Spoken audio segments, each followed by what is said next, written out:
Guys, ano lang natin, wag po tayo ganun, guys.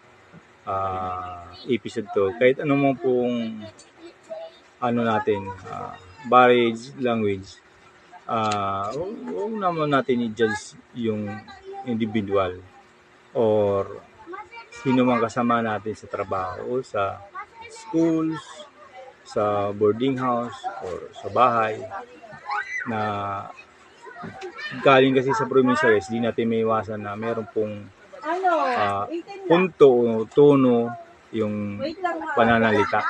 Kasi pag yan ang magiging base natin, di tayo yan. Kasi hindi demokrasya natin na magsalita ng kung saan tayo nakalakihan o saan tayo galing probinsya. Diba? Huwag po natin i-judge agad kasi iba po ang ano.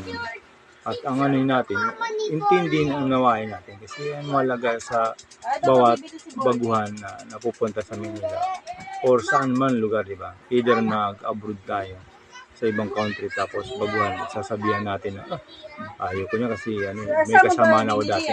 Huwag po ganun. Huwag natin lahatin o parihasin yung kung saan manggaling kung may experience ka. Pag natin, guys, nood at share.